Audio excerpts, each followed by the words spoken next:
Salut à tous et bienvenue à vous dans la quatrième vidéo de cette introduction à Blender. Donc si vous n'avez pas regardé les trois vidéos précédentes, je vous conseille de les regarder. C'est une série qui s'adresse aux débutants total. Dans la première vidéo, on voit comment télécharger et installer Blender. Dans la seconde, on fait un petit tour de l'interface. Dans la troisième, on se familiarise avec le panneau de la vue 3D, donc comment se déplacer dans cette vue 3D et comment déplacer des objets. Et donc là, l'idée c'est de faire un petit TP, histoire de manipuler un peu le logiciel et que vous puissiez prendre vos marques tranquillement dedans. Donc je vais créer ici un nouveau document de type général. Je vais venir activer une petite add-on que j'ai installée. Hop, donc ça, ne le faites pas, de toute façon vous ne l'avez pas. Voilà, grosso modo, ça me permet de vous afficher ici, vous voyez, ma souris. Donc c'est les trois boutons de ma souris. Si je fais un clic gauche, vous voyez que le bouton gauche s'allume. Un clic droit, le bouton droit s'allume. Un clic molette, ça affiche middle et ma molette est highlight. Et si je zoome, voilà. Et basiquement, dès que j'appuie sur une touche, elle s'affiche. Ok, donc c'est parti. On va se faire un petit gobelet de café parce que j'ai un gobelet devant moi. Donc un gobelet de café et on va voir comment on peut faire un rendu. Donc on va modéliser l'objet, on va le texturer et on va faire un rendu. Donc la première chose que je vais faire ici, c'est masquer ceci. Ok. Cliquez sur le cube. Donc je suis en mode Object. Je vous rappelle, les modes, c'est ici en haut à gauche. Je suis en mode Object. Je fais un clic sur mon cube avec l'outil de sélection. Et j'appuie sur la touche Supr du clavier pour le supprimer. Donc mon gobelet, il a une base circulaire. Donc la base du gobelet est un cercle. Le haut du gobelet est également un cercle. Et on a des polygones qui relient ces deux cercles. Bref, vous voyez à quoi ressemble un gobelet. Donc il faut que je crée un cercle. Donc le premier raccourci à retenir, c'est touche Shift et A. Shift A. Qui nous permet de faire apparaître ce menu, qui nous permet de créer plein de choses, des lumières, des caméras, des armatures pour animer les personnages, etc., etc., des courbes. Nous, ce qui nous intéresse ici, c'est le menu Mesh, et on va venir créer un circle. Voilà, donc là j'ai mon cercle qui est créé. Je suis en mode objet, donc si je prends l'outil déplacement, je peux déplacer tout l'objet. Si je veux tailler, donc modifier les polygones ou les points ou les arêtes qui composent cet objet, il faut que je passe en mode Edit. Donc j'ai l'objet sélectionné, je clique ici sur le menu déroulant et je peux passer en mode Edit.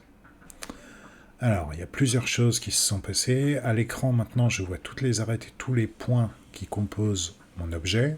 Et ma barre d'outils est devenue un peu plus badass. J'ai plein d'outils à ma dispo. Et je retrouve les principaux, donc déplacer, pivoter, échelle et les outils de sélection.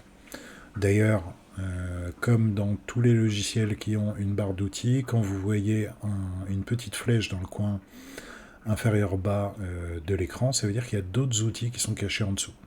Pour les afficher, il suffit de cliquer sur l'icône et de rester appuyé. Ça vous fait apparaître le sous-menu. Voilà.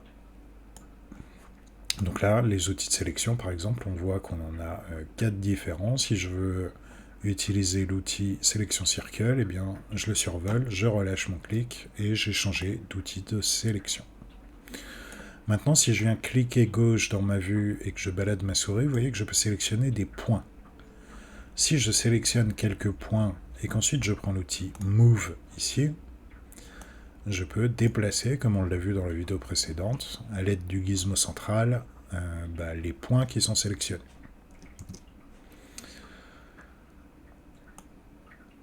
Donc la première étape, ça va être de créer un polygone, puisque là, mon objet n'a pas de polygone, il n'y a que des points et des arêtes, mais c'est vraiment juste un tracé et rien de plus, quoi. Donc pour créer un polygone, je vais venir faire une grande sélection comme ça pour sélectionner tous mes points, et je vais appuyer sur la touche F, comme fill ou remplissage en anglais. Et là, vous voyez que ça m'a créé un polygone. Maintenant, il faut que j'extrude ce polygone. Donc ça veut dire que je pars de ce polygone, je vais en créer une copie, et il y a des polygones qui vont venir se créer automatiquement et qui vont relier les deux disques que j'aurais créés, le disque de base et celui que j'aurais extrudé. Donc quand on est en Edit Mode, comme ça, on a 3 petits icônes ici, et chacun de ces icônes nous permet de sélectionner, de choisir en fait le mode de travail. Là, je sélectionne des points. Si je clique sur le deuxième icône, je vais pouvoir venir sélectionner des arêtes. Et si je clique sur le troisième, je peux venir sélectionner des polygones en entier dans mon objet. Donc il y a 3 modes de travail, je dirais, dans l'Edit Mode. Ou bien on travaille par point, ou bien on travaille sur les arêtes, ou bien on travaille sur les polygones. Alors, quand je fais de la modélisation, moi j'aime bien changer de mode de rendu. Donc les modes de rendu, vous les avez en haut à droite de la vue 3D. Vous en avez 4. Donc le premier, c'est le mode Wireframe, où en fait les polygones, vous voyez, sont visibles, mais ils sont plus ou moins transparents. Le deuxième, c'est le mode solide. Donc là, en fait, on a un rendu solide de notre objet. Il faut bien noter que quand on est en mode solide, les textures qu'on a appliquées ne sont pas visibles. Il faudra passer en mode Viewport Shading, qui nous permettra de voir les textures et les couleurs de notre objet. Et le quatrième mode, c'est le mode, on va dire, pseudo-rendu, en fait. Là, votre carte graphique chauffe un peu, puisque pendant que vous êtes en train d'éditer, il essaie de faire un rendu de la vue, pour que vous ayez visuellement ici quelque chose qui se rapproche du rendu final que vous ferez. Donc on va se mettre en mode Viewport Shading, ou Wireframe, comme ça. Je vais me mettre en mode polygone, et je vais venir sélectionner donc le polygone qui est là. Ce polygone, je vais l'extruder, donc le sortir, enfin en faire une copie. Vous allez voir, bon, en même temps, si on est vraiment sur une vidéo basique, mais une extrusion, vous allez voir tout de suite ce que c'est. Je vais appuyer sur la touche E de mon clavier. Voilà, je déplace ma souris et je clique gauche pour valider. Si je repasse en mode solide, voilà, vous voyez ce qui s'est produit. J'avais uniquement ce polygone-là à la base. J'ai extrudé un polygone, donc ça m'a déplacé, ça m'a fait une copie de ce polygone, et la copie de ce polygone et le polygone original sont reliés par d'autres polygones qui ont été créés automatiquement. Donc ça va être assez utile pour faire notre forme de gobelet, par exemple. Donc là, je vais faire un CTRL-Z, et je vais travailler sur une vue de côté. Donc je vais venir cliquer ici sur le gizmo sur la touche des X.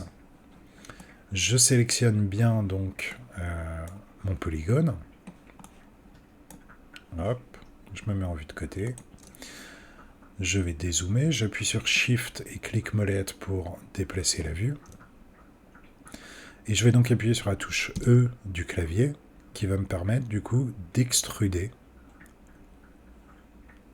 le polygone. Donc on va dire que le haut du gobelet il va s'arrêter à peu près par ici. Donc je déplace mon curseur juste ici, et je fais un clic gauche pour valider mon extrusion. Donc je me retrouve avec un cylindre. Ce cylindre, il faut qu'il soit un peu moins large en termes de rayon à la base qu'en haut. Donc je me remets en vue de profil. Je passe en mode Viewport Shading. Je vais cette fois sélectionner comme mode de travail point. Je vais venir sélectionner tous les points qui sont en bas. Alors, un petit détail, le faites pas, je vous montre juste. Là, j'ai fait une zone de sélection. Si je passe en 3D, je vois que tous les points ont bien été sélectionnés. Mais ça, c'est parce que je suis en mode Viewport Shading. Si je désélectionne et que je fais la même chose en mode solide, vous voyez que ça m'a sélectionné que ceux qui étaient visibles devant moi, et pas ceux de derrière.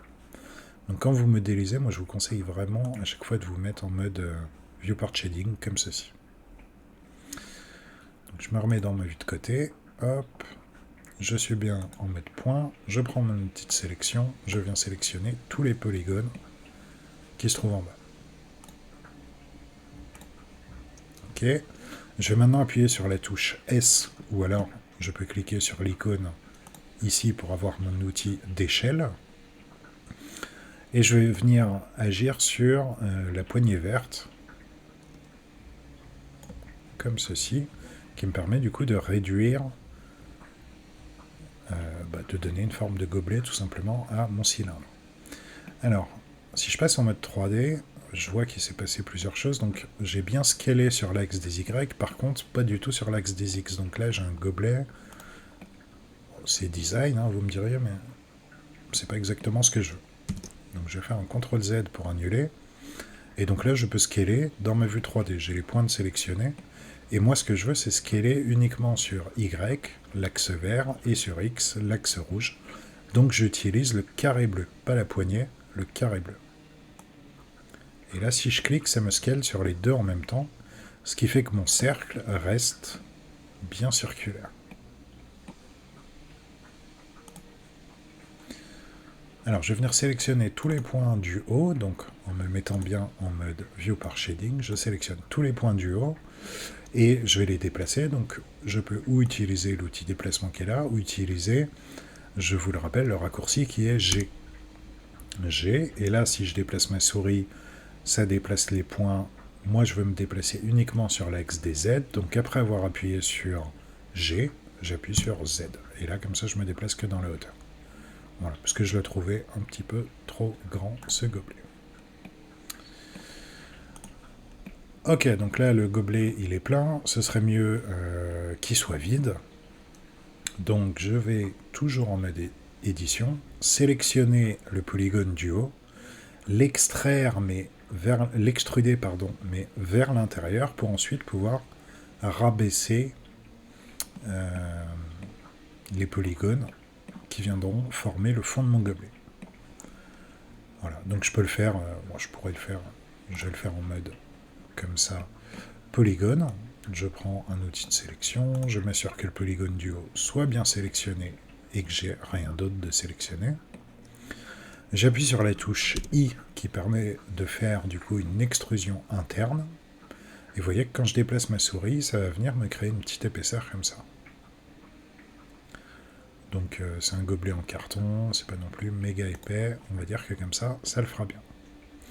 Si j'appuie sur Supra, et que je choisis donc de supprimer, je peux choisir de supprimer les points ou les arêtes ou les faces, donc là je vais dire face. Vous voyez qu'on a cette impression d'épaisseur, mais en réalité on a un rebord. C'est juste un petit peu comme si le carton était plié vers l'intérieur. Donc nous, ce qu'on veut, je vais faire un CTRL Z, c'est prendre ces polygones-là et les descendre en bas, de façon à réellement créer une épaisseur à notre gobelet. Donc je vais passer sur une vue de profil, voilà, je repasse en mode Viewport Shading, donc Wireframe. Alors j'ai bien le polygone de sélectionner. Cette fois-ci, j'appuie sur la touche E pour réaliser une extrusion et je vais extruder vers le bas. Donc je vais descendre et je vais descendre à peu près à 1 cm là, comme ça, du bas, tout simplement puisqu'en fait, vous savez, en bas de ce genre de gobelet, il y a une espèce de petit repli qu'on fera après. Donc là, j'extrude mes polygones à peu près jusqu'ici, je clique gauche pour valider, ça me donne ça. Si je passe en mode solide, c'est pas fou. Puisqu'en fait, il faut scaler le polygone qui est actuellement sélectionné pour qu'il soit plus petit que le diamètre du bas de notre gobelet. Donc je repasse en vue de profil, en mode wireframe, et là je vais appuyer sur la touche S de mon clavier, ce qui me permet de scaler mon polygone. Et donc je vais le scaler pour le réduire comme ça. Et donc là on voit bien sur la vue qu'on a une épaisseur. Ça se voit vachement bien avec le wireframe, je trouve. Vous voyez bien qu'on a un peu comme un double vitrage, on a deux épaisseurs de polygones. On a les polygones à l'intérieur, les polygones à l'extérieur, et si je regarde sur la tranche, on a un vide entre les deux. Si je repasse en mode solide, on commence à avoir quelque chose qui ressemble un peu à un gobelet.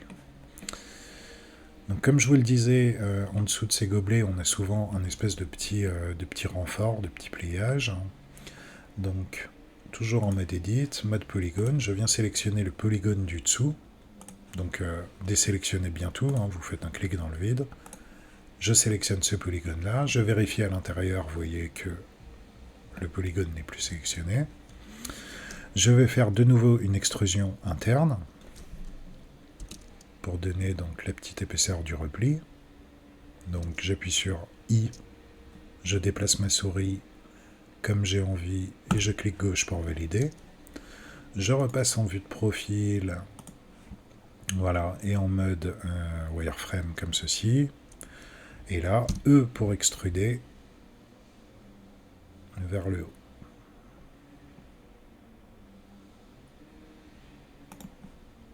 Et voilà. Ce qui nous donne ceci.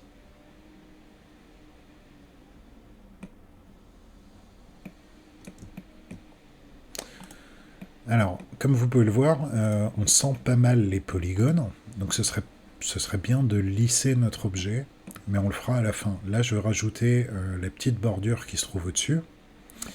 Donc il faut que je sélectionne tous les polygones qui font le tour de mon objet, que je prenne un outil cutter et que je vienne couper ici une bandelette de polygones. Donc pour faire ça, je me mets en mode polygone. Je sélectionne tous les polygones à l'extérieur. Donc on peut faire comme ça, pivoter, appuyer sur la touche Shift, continuer à sélectionner. Si j'appuie sur Shift, hein, ça ajoute à ma sélection. Si j'appuie sur CTRL, ça enlève à la sélection. Voilà. Et donc, pour les gens qui kiffent les raccourcis, sachez que si vous appuyez sur Alt et un de ces polygones, automatiquement ça sélectionne tout le tour. Ça fait une loupe de sélection. Je vais appuyer sur CTRL et la touche R, ce qui me permet de prendre mon outil Cutter. Et là, je vais venir faire un clic et je vais déplacer, avant de relâcher mon clic, vers le haut la coupe que j'ai envie de faire. Voilà.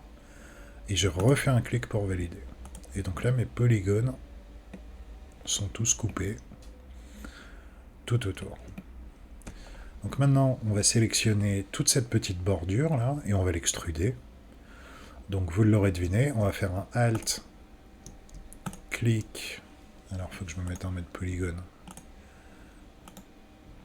Alt-clic et il faut cliquer entre deux polygones pour qu'ils comprennent bien que vous souhaitez faire une boucle de sélection dans ce sens-là, alors que si je fais un Alt-clic tout simple, il vient me faire une boucle de sélection, mais avec l'intérieur et l'extérieur, vous voyez, dans l'autre sens. Donc on fait un Alt-clic, mais entre deux polygones, ici. Voilà. Maintenant on extrude ça, donc j'appuie sur E, et alors, il va falloir qu'on ouvre un menu un peu spécial, donc CTRL-Z, on va appuyer sur Alt-E. Alt-E, si j'appuie sur E, c'est l'outil d'extrusion par défaut, et là on a besoin d'extruder nos faces, mais dans la direction vers laquelle les faces pointent déjà. Autrement dit, celle qui est là, je veux l'extruder vers moi, et celle qui est derrière, je veux l'extruder vers l'arrière. Si je fais juste E, ça extrude... ça fait une extrusion normale et donc ça ne correspond pas à ce à quoi on a envie de faire. Donc Alt-E, Extrude Faces Along Normals, et donc là si je déplace la souris, vous voyez que ça extrude bien dans la bonne direction. Donc en direction de la normale, quoi. Donc je vais faire une légère extrusion comme ceci. Je clique gauche pour valider. Voilà, et là j'ai bien mon petit rebord au-dessus. Donc on commence à avoir un truc qui est pas mal. On a le petit renfort en bas. Le gobelet, il est bien creux. On a même fait du coup le petit rebord sur le haut du gobelet. Donc on va pouvoir passer au lissage. Donc là, si j'appuie sur F12, ça va me faire un rendu sommaire, donc pas cadré, et je me rends compte que les polygones sont hyper visibles. Donc comme je vous disais, il va falloir lisser ça. Donc la première chose qu'on va faire, c'est cliquer ici. Alors, on va revenir en mode objet. Voilà, on n'a plus besoin d'éditer les points, les polygones. Donc on revient en mode objet. Le raccourci, pour rappel, hein, c'est Tab, pour swapper rapidement entre les deux modes. En mode objet, je sélectionne mon gobelet, et je vais venir ici dans le panneau des propriétés qui sont donc liées à l'objet que j'ai sélectionné, dans la table qui s'appelle Object Data Properties, c'est le petit polygone vert ici. Je vais déployer le menu normal et je vais activer un Auto Smooth. Il faut aussi que je fasse clic droit, Shed Smooth, et là, j'ai un objet qui est un peu plus lissé déjà.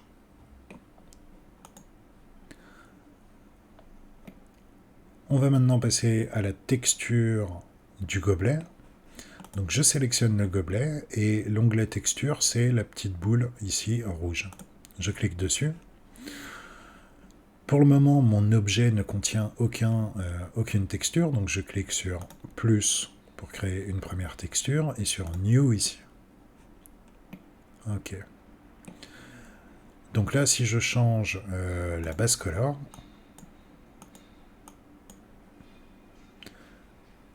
à l'aide du sélecteur, vous voyez qu'il ne se passe rien dans la vue. Alors il ne se passe rien puisque, comme je vous l'expliquais au début de cette vidéo, on n'est pas dans le bon mode. Il y a le mode wireframe ou view par shading, le mode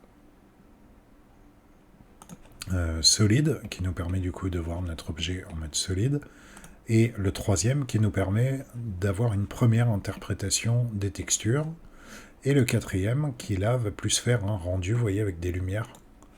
Là on a des espèces de lumières un peu génériques, c'est pas les lumières de la scène qui sont prises en compte. Si on clique sur le quatrième, hop, on est un peu mieux. Voilà, donc ce gobelet, je vais lui mettre genre une espèce de couleur blanche, pourquoi pas. Voilà, quelque chose comme ça.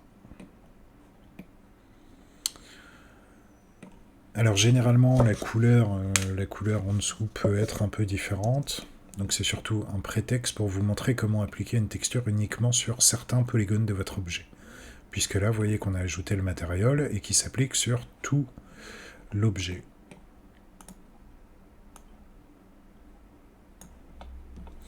Donc si je veux ajouter, ou par exemple je peux faire le rebord en blanc ici, je sélectionne mon objet, je passe en mode Edit en appuyant sur Tab, je viens sélectionner les polygones sur lesquels je vais venir appliquer ma nouvelle texture. Et du coup, je vais rester en mode 3D comme ça, et je vais passer donc en mode polygone et faire des alt-clics en maintenant Shift pour faire des sélections par boucle, comme on l'a vu avant. Et il me reste aussi donc Alt, Shift, hop, et clic pour choper celle du dessous. Donc maintenant je vais créer un nouveau slot de texture. Dans ce slot, je crée une nouvelle texture et je vais lui mettre une couleur blanche. Là, la texture n'est pas appliquée à la sélection de polygones. Il faut bien cliquer sur Assign ici. Et voilà. Là, j'ai bien mon gobelet qui est plutôt beige et le haut qui est blanc. Donc on va faire la même chose en dessous, toujours en mode Edit. Je vais sélectionner ce polygone-là. Ensuite, je vais appuyer donc sur Shift pour ajouter à ma sélection et Alt-clic entre deux polygones pour faire une sélection en boucle. Et Alt-Shift-Clic pour ajouter à la sélection les polygones du bas. Et là, je clique simplement sur Assign.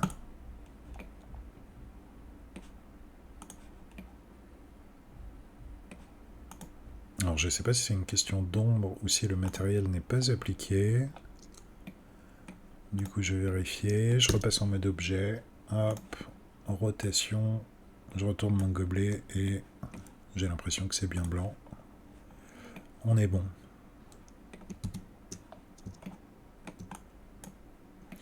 Ok, donc là on a modélisé le gobelet. Il faudrait qu'on en fasse un petit rendu pour avoir un workflow un peu complet dans cette intro. Donc je vais déjà sauvegarder ça. Je vais le mettre pour le moment sur le bureau, ça ira très bien.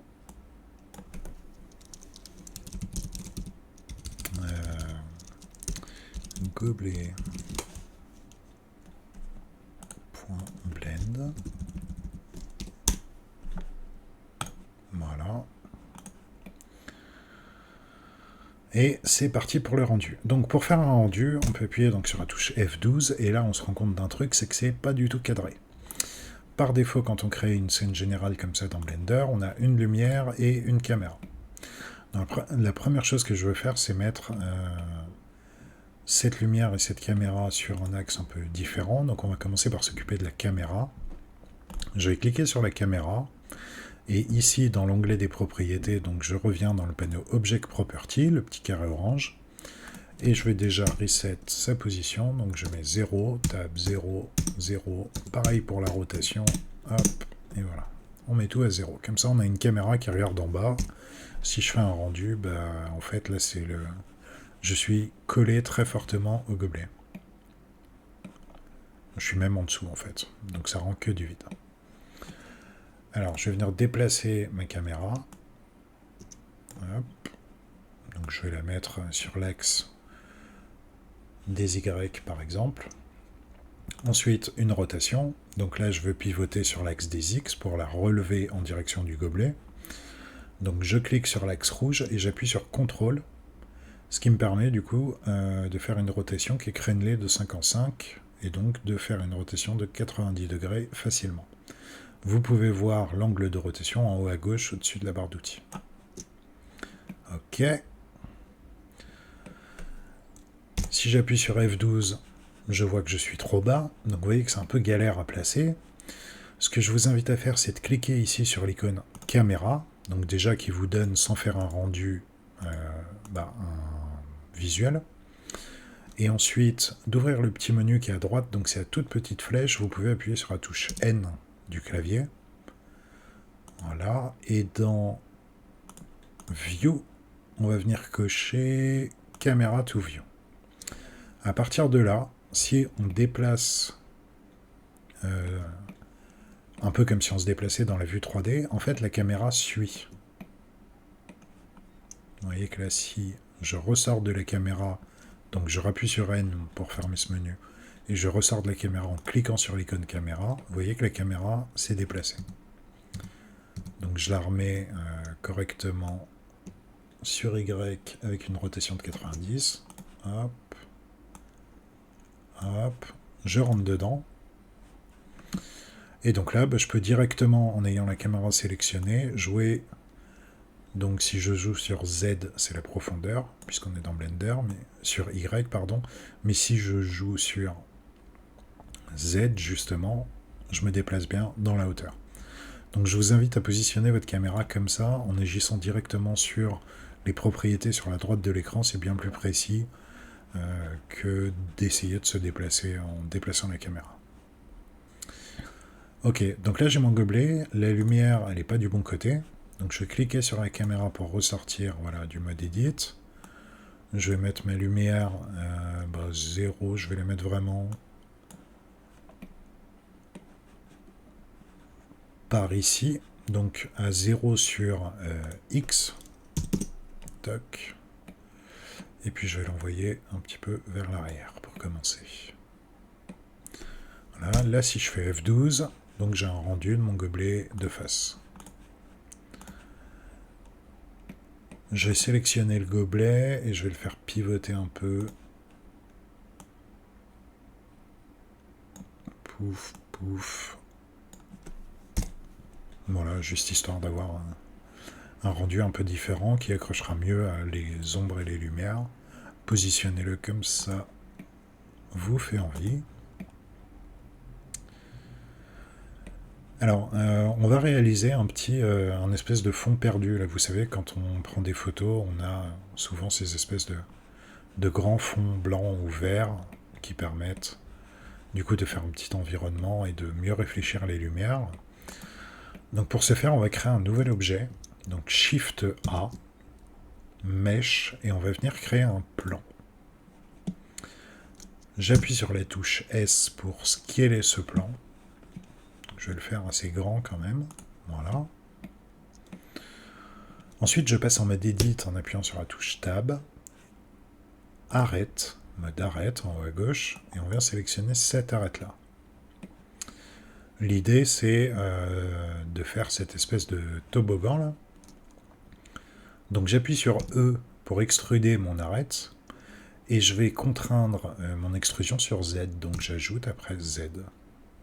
Voilà, et comme ça je suis sûr de faire un déplacement, de déplacer mon arête de façon bien perpendiculaire par rapport à ce plan-là, quoi. Clic gauche pour valider, clic gauche sur l'arête qui se trouve ici, et là on va appuyer sur CTRL et B, qui nous permet d'utiliser l'outil Bevel, donc biseautage, quoi. Là, si je déplace ma souris, vous voyez que je commence à réussir à faire mon toboggan, mais il faudrait que ce soit un peu plus smooth, parce que là, on a un seul polygone, en fait, pour faire l'ensemble du tournant. Donc je vais simplement mettre un coup de molette de souris, vous voyez que ça me rajoute des polygones, et ça me smooth la surface. Donc je vais mettre comme ça, clic gauche pour valider, voilà. Du coup, si je me mets dans ma caméra, le gobelet rentre dans le sol. Donc je vais le repositionner un petit peu, je clique. Alors il faut sortir du mode édition, on passe en mode objet. On clique sur le gobelet, outil de déplacement, je vais mettre ça un peu plus en haut. Et puis je vais le déplacer aussi vers nous. Voilà, et puis je vais le scaler un peu, donc j'appuie sur S, et là je précise pas d'axe, je vais le scaler de façon homothétique. Voilà, ce sera pas mal. Alors on peut ajouter une texture aussi sur ce fond. Donc je sors du mode caméra, je clique sur mon fond, je me rends dans le menu des textures ici, et donc si je regarde dans le menu déroulant, je retrouve donc les deux matériaux que j'ai créés pour mon gobelet.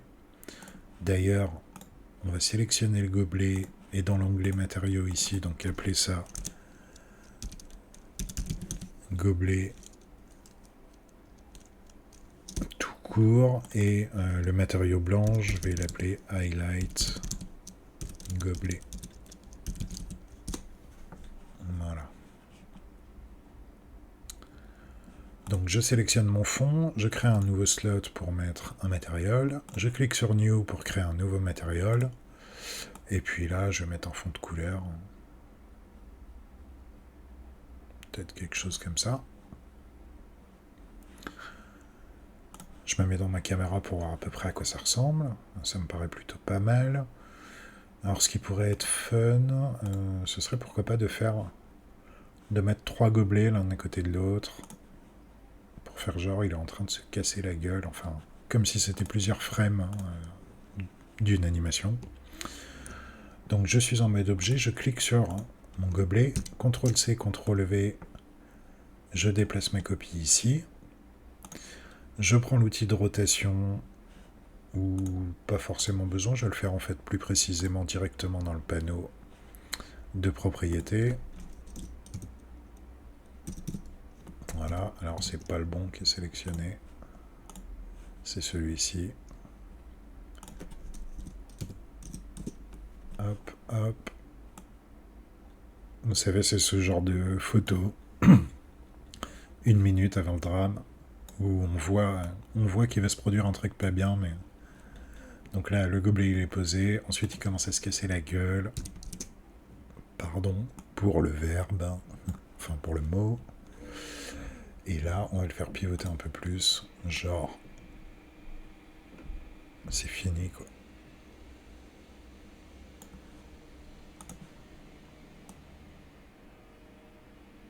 Je le déplace un peu vers le bas, donc en faisant gaffe qu'il ne rentre pas dans le sol. Hein. Voilà. Lui, je vais le recentrer un peu. Voilà, c'est pas mal comme première petite mise en scène. Alors après, on va ajouter un peu de lumière, là, parce que c'est quand même très terne tout ça. Donc je vais sortir de ma caméra. Shift A pour créer donc un nouvel élément. Et cette fois-ci, on va se rendre dans Light. On va venir sélectionner ici Area, qui permet donc de faire une espèce de lumière carrée, un peu comme ça, comme un gros panneau. On sélectionne la lumière. Je vais la mettre un peu en hauteur. Ok. Ensuite, je vais changer ses dimensions et sa puissance. Donc pour ça, ça se passe ici dans l'onglet lumière que vous avez, que si vous avez bien une lumière de sélectionner.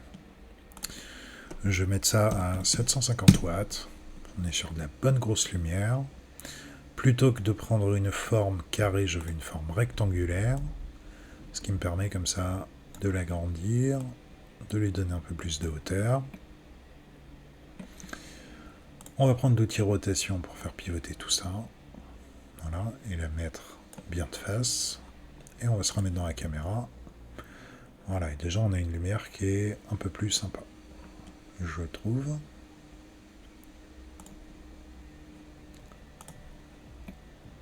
Du coup, on va pouvoir faire un petit rendu de ça. Alors, je suis pas passé, je ferai peut-être une vidéo consacrée entièrement à la lumière, etc. Mais vous avez vu qu'on a pu changer ici la puissance de notre lumière. On a aussi la possibilité de changer la couleur. Donc par exemple, si je prends cette point light qui a été créée par défaut, hop, je peux lui mettre une couleur un peu chaude. Voilà. Si je reviens dans ma caméra, voilà, vous voyez qu'on peut faire des lumières colorées pour donner des petites ambiances, faire un vrai lightning de la scène. Ok. Alors, on va maintenant passer aux paramètres du rendu. Donc, quel que soit l'objet que vous ayez sélectionné, désélectionnez-le, cliquez dans le vide. Et c'est le petit appareil photo, ici on dirait un espèce de réflexe vu de derrière. Donc on va cliquer dessus. On a la possibilité avec Blender d'utiliser plusieurs moteurs de rendu. Là je vais utiliser le moteur par défaut, Eevee. Et je vais ajouter donc une occlusion ambiante. Donc je vais appuyer sur F12 pour vous montrer ce que ça donne tel quel. Ok. Si j'ajoute de l'occlusion ambiance et que j'appuie sur F12, j'ai des ombres qui sont un peu plus travaillées. Bon, je suis en train de voir que mon gobelet là, il est vraiment pas lisse et je trouve pas ça cool. Donc on va ajouter sur nos gobelets un modifieur juste pour le lisser. Donc les modifieurs, il faut sélectionner le gobelet, c'est les clés à molette ici. Et on va ajouter une surface de subdivision. Toc, toc. Et donc là, je vérifie que Auto Smooth est bien activé. Je le désactive. Shade Smooth, je le réactive. Bon, c'est pas grave. C'est mes petites névroses personnelles. On se détend, on est dans un tuto d'intro, donc j'annule ça. Hop, je repasse dans la caméra. Très bien. On a donc le rendu comme ça. Et donc on peut activer 2-3 options de base, comme je vous disais, donc l'occlusion ambiante, le bloom. Le bloom, vous savez, cet effet un peu de flou là. Là, ça se voit bien sur le haut du gobelet. Un petit effet de flou de lumière, quoi. On peut ajouter, voilà, gestion des réflexions dans l'espace. Et puis écoutez, ce sera très bien. Hein. L'idée c'était de modéliser un petit truc, de faire un petit rendu. Et donc si on appuie sur F12, on peut faire un rendu de ce que voit notre caméra. Et si vous avez envie de sauvegarder votre première œuvre en 3D comme ça, il vous suffit de vous rendre dans le menu Images et Save As. Ce qui vous ouvre ce panneau d'export. Voilà, et on peut sélectionner donc le format de sortie. Ici, je vais mettre JPEG par exemple, qualité de 100. Je peux choisir si je veux faire du noir et blanc ou couleur. Donc là, je vais laisser couleur. Et je vais appeler mon fichier gobelet.jpg. Save image as. Voilà. Et du coup, si je vais sur mon bureau, j'ai bien donc les fichiers sources de mon gobelet, ainsi que le rendu. Voilà, écoutez, je pense que c'est une bonne intro, on est quand même là, j'ai l'impression sur... Ah ouais, 40 minutes, 40 minutes pour faire un petit gobelet. Mais bon, c'est un tuto d'intro, donc on y va tranquille.